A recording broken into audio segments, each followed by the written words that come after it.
Stuart Reeve from BlackRock. So the link or the rights to the findings from the NIHS, do you have kind of preemption rights within NHS for that? Do you own the sort of intellectual property that comes out of NIHS, or how does that work? The intellectual property of NHS is a research unit, part of the Nestlé network. The company is part of Nestlé. Nestlé is the technical assistant company of Nestlé. So all the things that the institute is doing is kept by the Nestlé company under the Nestlé company. And then we have the use of that but it's not part of a Nestlé Health Science company, it's part of the Nestlé, which will have one approach, one way of dealing with technical assistance in Nestlé, and that's what it is.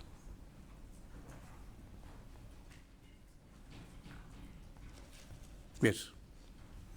It's Jeremy Fialco at Redburn here. Obviously, you're building it's a very, very long-term platform that you're building for your business. So I just wonder, how do you think in terms of the returns on capital that you're getting in the business at the moment? I don't know whether you can say, roughly speaking, what they are at the moment. And when you're doing something like an investment in Prometheus or your capital spending, I just wonder, what sort of time frame do you expect those things to be delivering returns over? Thanks.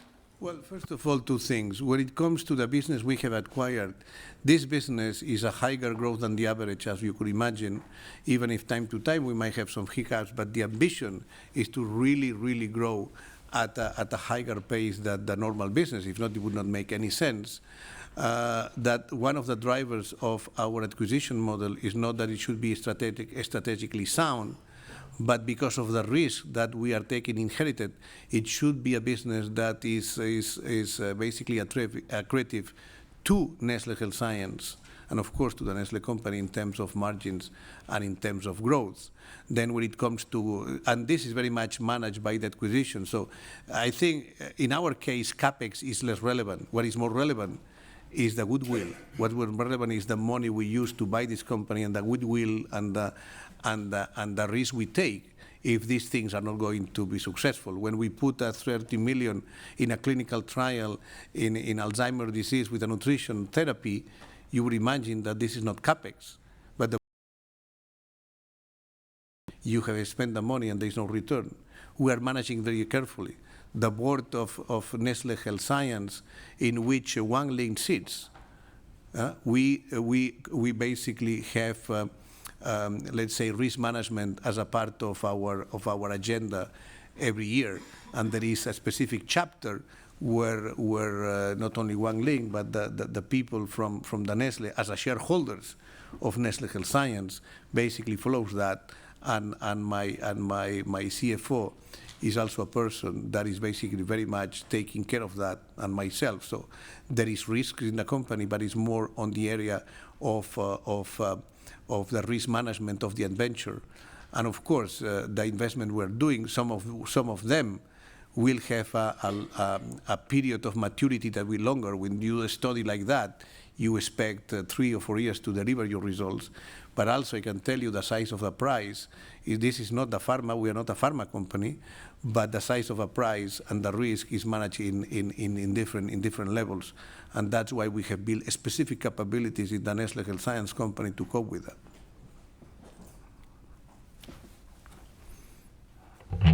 James Edwards Jones from LBC. Following on from that, in your last slide, you said it'll take 10 years to become the leader. Who are your competition in this? Who else is active in this field? Well, that's a very good question, because if you are, by the nature of pioneering something, if you would have a clear competitors, then you are not developing a new thing. So when I say become a leader, maybe the measure of leadership is not the traditional measure of leadership of market share. I don't think market share is the measure. The measure is our capability to deliver innovation that will have an impact on people's lives and will be recognized by the community, scientific community and health community as positive outcomes by the virtue of them recommending that. That's the way we're going to do it. This is just a way to demonstrate that don't expect things to happen tomorrow. This is an investment, and that's what I like as a company of Nestlé, that we have the courage to do business, to improve, but this is a long journey. It started basically, as I mentioned to you, around 10 years ago, and it will take longer. So hopefully this could be a new pillar for the company. That's the idea, to be a new pillar for the company. But we're not going to look only about billions, but maybe also about creating and expanding something. We are successful. I think everyone will be happy to say that Nestlé has created a new pillar for this company, leveraging nutrition in a new territory. If not, we will have a great business, but will be one of the other business of the company. So there's no one that you particularly look at as a competitor. There's no one that we should look at to try and get an idea who you're up we against. look at, for example, in the core business, in what represents today 75% of the business, 80%, we have competitors. In the today's space of the healthcare, where I show you Boost and I show resources and Meriton, we compete with Abbott, we compete with Nutrition. These are the main two key competitors. We compete with Fresenius, for example, in enteral nutrition. Yeah, we have. What I'm saying is, when you talk about becoming a leader in a new space, the ambition, this is where I don't see a specific competition having the same ambition that we have. But in pieces of our business, of course, we have competitors. Prometheus has competitor in LabQuest, for example, in US. PAM Labs has competitor in the area of medical.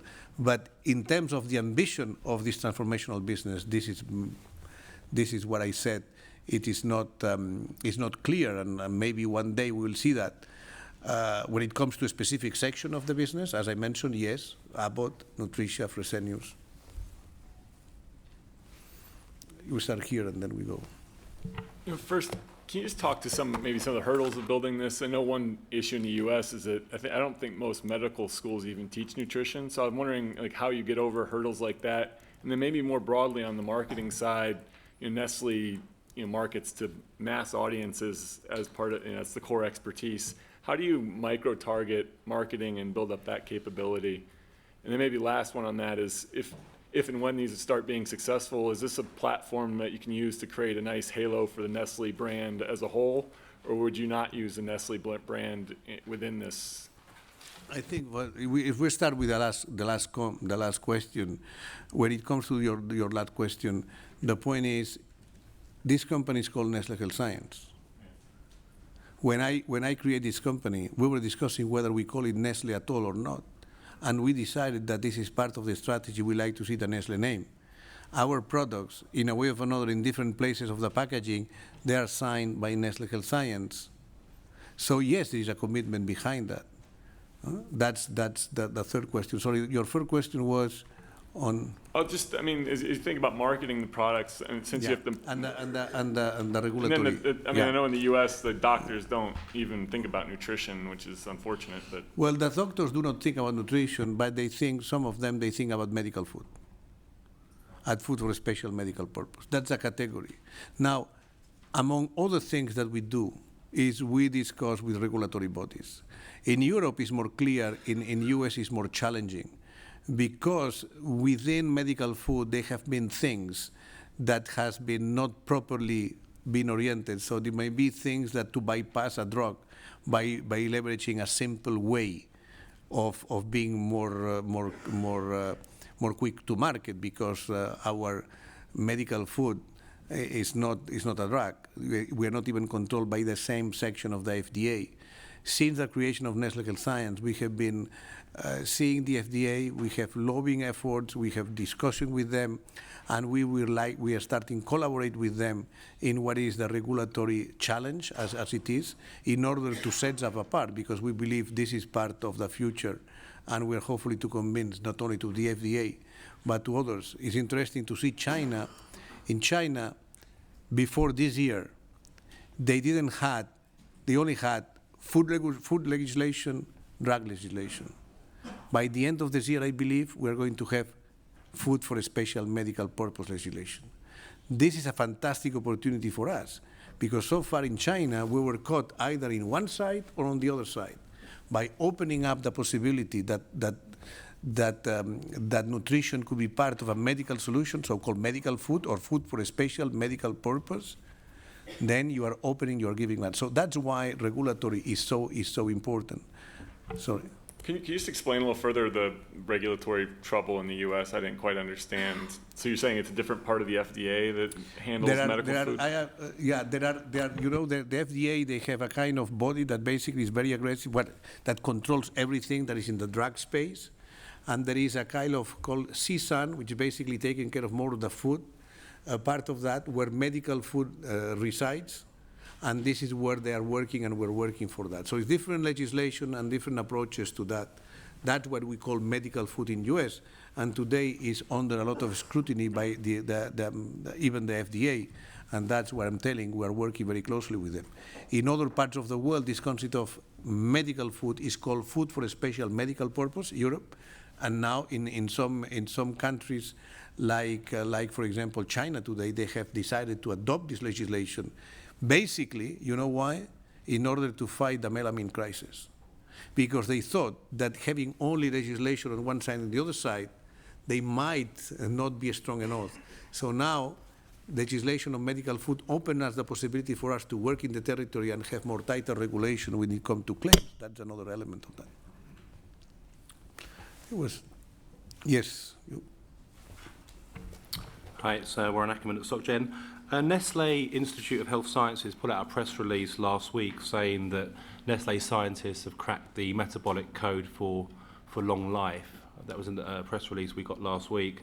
So the question is, that sounds to me to be quite a big breakthrough. Could you talk through what's happened and how you leverage that to the Nestlé business? And then separately, at what age do you think people born today could live to with optimal nutrition? I mean, is 150 years, 200 years in reach? If you were born today, I mean, is that possible? We like always to say, there is a nice say that says that with our proposition, what we try is to add life to your years and not years to your life. That's the concept behind. So it's not about it living longer.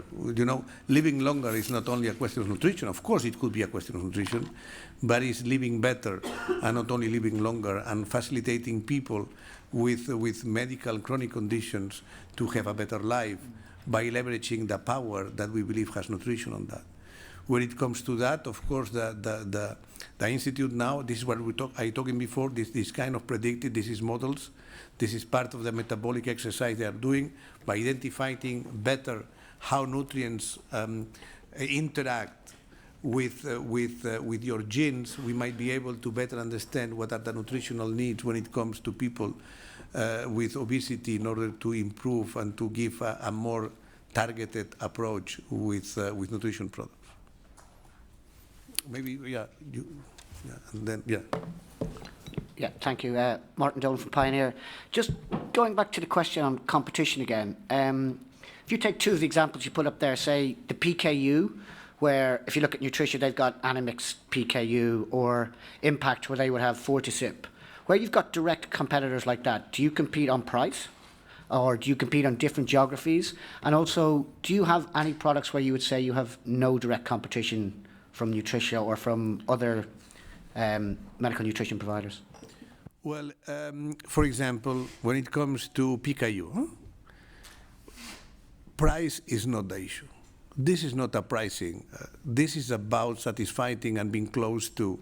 If you have a kid that suffers PKU, do you think that solution is go to, to Tesco in UK or to Walmart and then to buy in a promotion a product? I don't think you are going to do that. I think you are connected with a doctor. There is a lot of today in the PKU space, in these people that suffer this rare disease, because one every 10,000, and we do a great business in UK. Only you talk about personalized nutrition. In UK, we do a great business with 5,000 kids. That's where we do the business. We know all of them. we interact with all of them. I don't think there is any other company in the Nestlé Group that knows all our consumers one by one. That's the example. That's how you create business. That's how you create relationship. And you know what they do?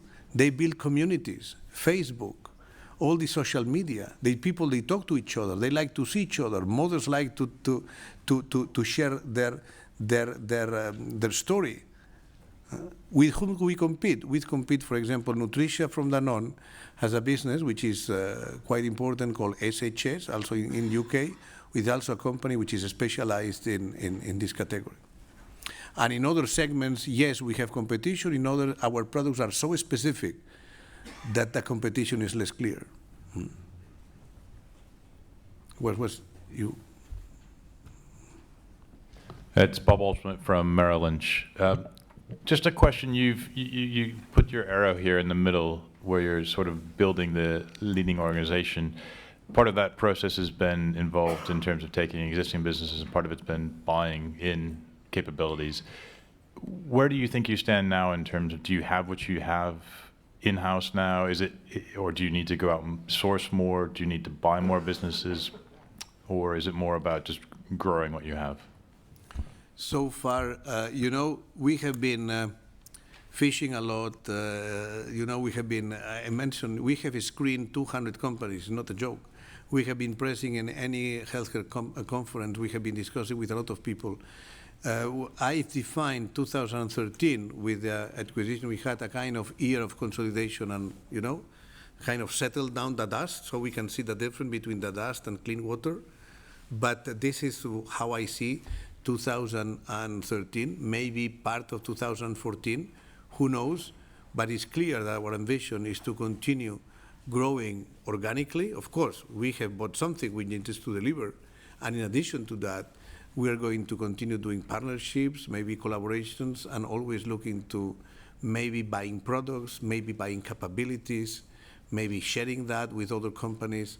The one thing that demonstrates that we have had an impact is the amount of companies that has basically just, knock at our door that they like to talk to us, and some of which are important pharma companies. Yes, Céline Panutti, JP Morgan. Mike, I have two questions. The first one is, can you share with us what's the size of the opportunity? Because it feels like it's really specialized. You said 1.8 billion business. So yeah, if you could see how big is the industry and what do you think would be the size of the opportunity? And the second question is, if I link to the previous presentation, I think one number that resonated was the 25% growth in, while the population aging. I can't remember how the good lifers. What do you think? I mean, do you have in Nestlé's portfolio, just not in health science, the right products to target those people? Because that is, I think, a great opportunity. Yeah, to your first question, this is my best kept secret. It will be not a good, that you give you a number. If you are creating something new, I insist on something. I was, some years ago, involved in Nespresso and trying to sell these kind of things. We didn't have what will be the business that it is today. I can tell you, probably was not in the figures we had. And I'm talking about business that I know. So if we are able to crack the code in some of these areas, if you basically enter in evaluation of the investments that you are doing in some clinical trials, of course the size of a prize is an interesting one for us. Insist, we are not a drug company. This is not about blockbusters of 1 billion. That's not what we're talking here. But it's innovations on the hundreds if we can do it with a long-term time, with good margins and good evolution, and by opening up a new territory for the Nestlé company, which one thing will lead to another. think about and it's not that I don't like, of course I don't like to give you, I have numbers, but I don't like to share that because I don't think it will make any benefit for the discussion. First of all, you are right, this is more about value than volume, and it's about creating real value-added proposition. But think what we were talking this morning. You have heard about the history of the Nestlé Nutrition Journey. I was telling you that it was thanks to the creation of Nestlé Nutrition that we were able to basically extract a kind of molecule of this company and putting in another place called Nestlé Health Science and to build a new flower. This is kind of reproductive model. Who knows that out of the exercise that we're going to do, if successful, you are going to see more spin-off of this to create new opportunities? I don't know. If we are not successful as we would like to be, then you have a very good business with good margins that is going to develop as a new alternative of that. But that's what we're trying to do. So permit me that I keep this for me. And your second point was about whether we have the products in the wider Nestlé. Well, this is the other interesting thing. And I insist on something. Some of you might come from UK and might remember I've been working for Nescafé for many years. It was a nice campaign that said Nescafé, one thing leads to another. It was passed in UK. Well, Nestlé Health Science, one thing leads to another. The fact that you invest in one place is going to give you the possibility to think another thing, and that's why the Nestlé Institute of Health Science is financed by the Nestlé company, and the ownership is kept there, because there will be things that this company is going to do today for my territory that is going to have a bigger effect in the future of this company, and that I think is the attractiveness of the exercise.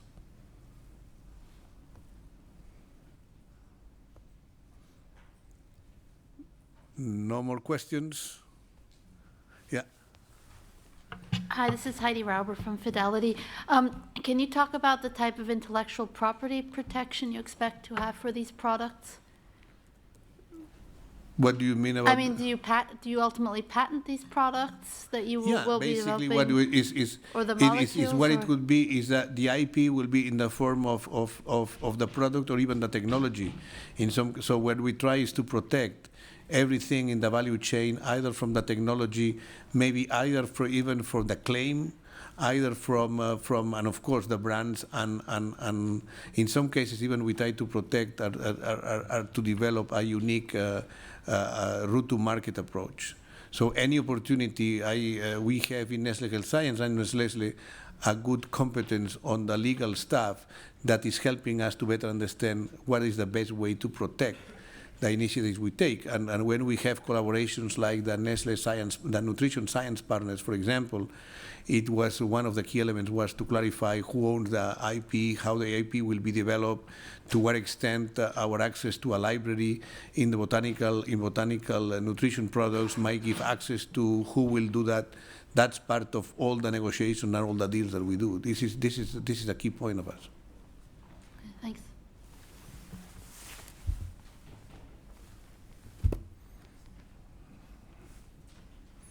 So another thing is now is the time from having a wrap up, right? And maybe some questions, no? No, I think unless anybody else has any questions covering this morning or anything else.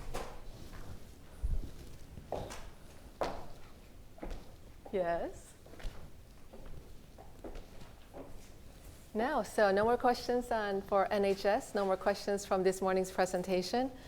I am very impressed. I know some of you are coping with jet lag, I can tell. So thank you for staying very engaged.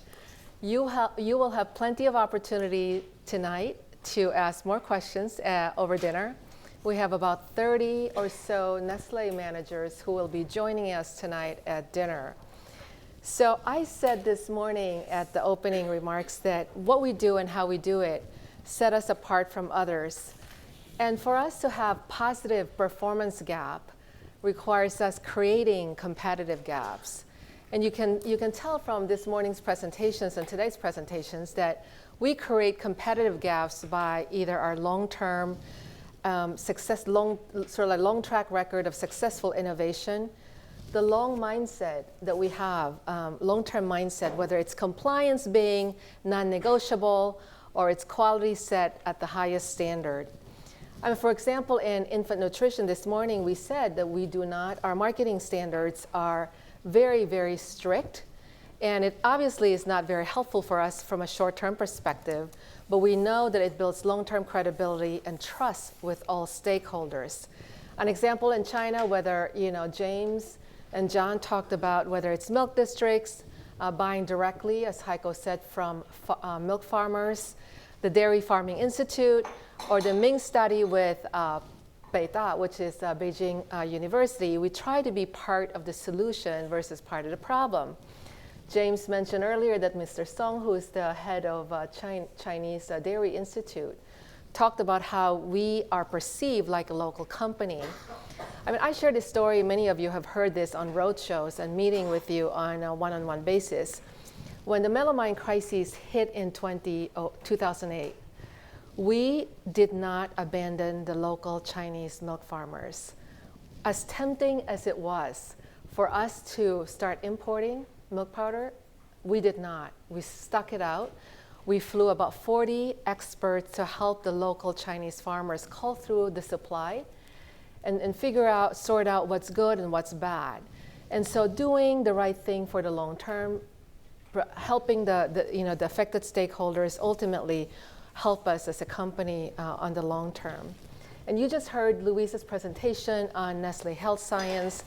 Sitting the space between food and pharma clearly provides some exciting prospects for the future. This is yet another example. We set up a separate company. It's a separate governance structure. Like Luis said, he reports to a separate board. And so we always say conviction without courage is meaningless. And this is yet another example of why Nestlé, when it's convinced that this is something that we need to do, we'll do it. And we'll stick it out for the long term. With that, I hope that today's presentations gave you some insights that support my opening remarks. What we do and how we do it does set us apart from the others.